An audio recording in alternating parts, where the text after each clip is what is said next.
یہ آج کے دور کا سب سے بڑا فتنہ ہے۔ ایک حدیث میں رسول کریم سرور دو عالم صلی اللہ علیہ وسلم کے ارشاد ہے کہ النظر سہم من سہام ابلیس او کما قال صلی اللہ علیہ وسلم، کہ نظر جو ہے یہ ابلیس کے تیروں میں سے ایک تیر ہے۔ ابلیس نے تو کہا تھا نا کہ میں آپ کے ان بندوں کے اوپر حملہ آور ہوں گا، دائیں سے بھی، بائیں سے بھی، سامنے سے بھی، پیچھے سے بھی، سب چاروں طرف سے حملہ آور ہوں گا۔ کس طرح حملہ آور ہوگا؟ تو اس حملے کا ایک طریقہ نبی کریم سرور دو عالم صلی اللہ علیہ وسلم نے ارشاد فرمایا کہ تیر مارے گا، وہ تمہارے تیر پھینکے گا تمہاری طرف۔ وہ تیر کیا ہوں گے؟ النظر، آنکھ کا غلط استعمال، یہ تیر ہوگا شیطان کا جس سے وہ تم پر حملہ کرے گا۔ النظر سہم من سہام ابلیس، یہ شیطان کا بہت بڑا ہتھیار ہے جو وہ جس سے کس پر حملہ آور ہوتا ہے؟ نمازیوں پر، روزے داروں پر، تراویح پڑھنے والوں پر، تہجد گزاروں پر، روزے رکھنے والوں پر، صدقے دینے والوں پر، سب پر حملہ آور ہے اس آنکھ کے ذریعے۔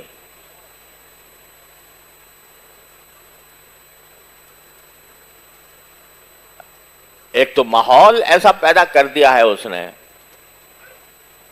چاروں طرف کہ نگاہوں کو بچانا آسان نہیں ہے، ایسا ماحول پیدا کر دیا۔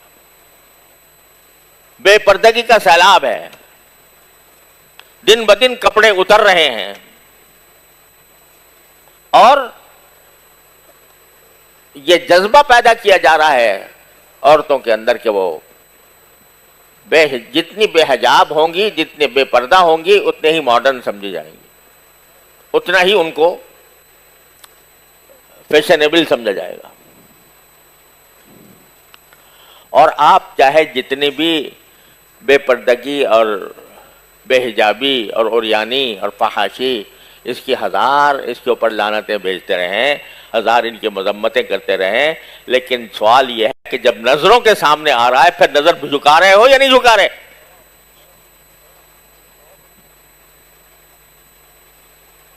تقریریں کر لینا آسان ہے، مجلسوں میں بیٹھ کر تبصرے کر لینا آسان ہے کہ بھئی بے حیائی پھیل گئی ہے، عریانی پھیل گئی ہے، فحاشی پھیل گئی ہے، دیکھو ان حکمرانوں کو کیا ہو گیا ہے، انہوں نے اسلام کے نام پر ملک بنایا تھا اور انہوں نے اس کے اندر عریانی پھیلا دی، فحاشی پھیلا دی، بے پردگی پھیلا دی، عورتوں کے جلوس نکل رہے ہیں، عورتیں آزادی نام پر جلوس نکال رہی ہیں، میرا جسم میری مرضی کہہ رہی ہیں، اور یہ سب کچھ لعنت ملامت سب مجلسوں کے اندر کرتے رہو۔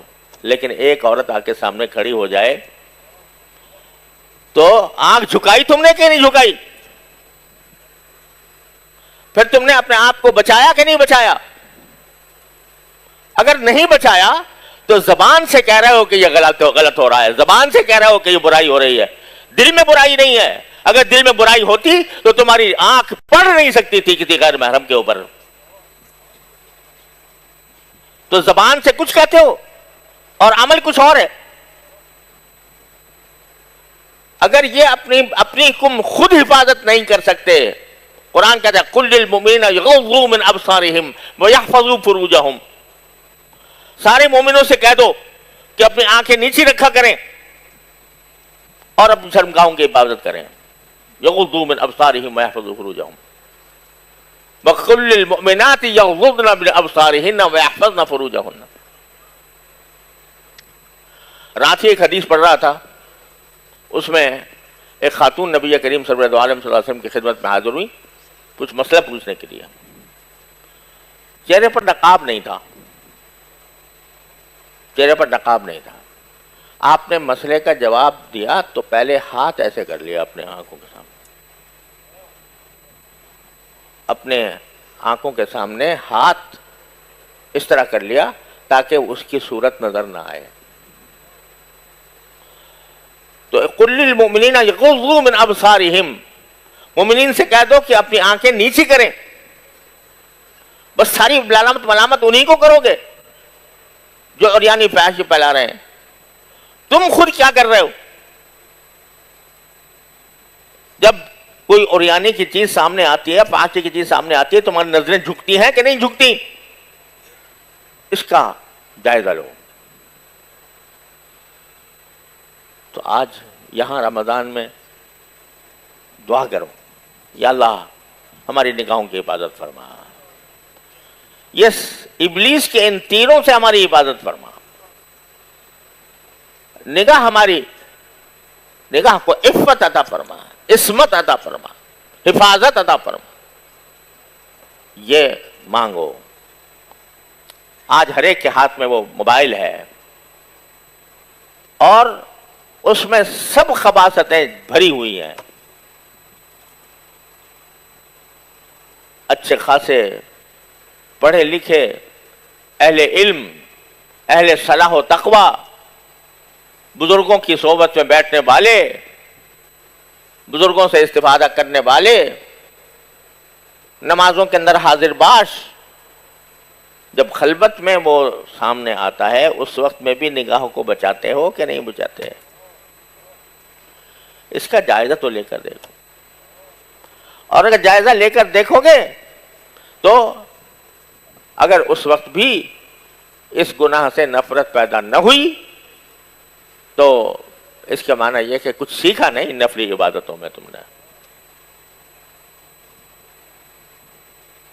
تو یہاں پہلے یہ فکر اور عزم کہ اپنی نگاہوں کی ہم حفاظت کریں گے، اور دور سے اللہ تعالیٰ سے دعا، یا اللہ اپنے فضل و کرم سے یہ آپ نے ایسی نعمت عطا فرمائی ہے کہ جس کا ہم کوئی صلہ دے نہیں سکتے، کوئی اس کی قیمت نہیں ادا کر سکتے.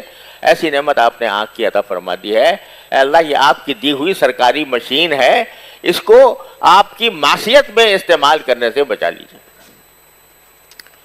یہ دعا کرتے رہیں. فکر کہ باقی یہ بہت سب غلطی ہو رہی ہے ہم سے. فکر اس بات کی کہ ہمیں کیوں دل میں درد پیدا نہیں ہو رہا نگاہوں کے غلط استعمال سے. تو اس بھی کی فکر اور پھر اسی سے دعا، یا اللہ اپنے فضل و کرم سے ہمیں بچا لیجیے. ہم بچ نہیں سکتے جب تک آپ کی توفیق شامل حال نہ ہو. یا اللہ ہمارے دلوں میں رغبتیں بھی آپ ہی پیدا فرماتے ہیں، اور ان رغبتوں کے خلاف کرنے کا جذبہ بھی آپ ہی پیدا فرماتے ہیں، نفرت بھی آپ ہی پیدا فرماتے ہیں. یا اللہ نگاہوں کے غلط استعمال سے دلوں میں نفرت پیدا فرما دیجیے کہ آئندہ ہمیں اس کی جرأت نہ ہو.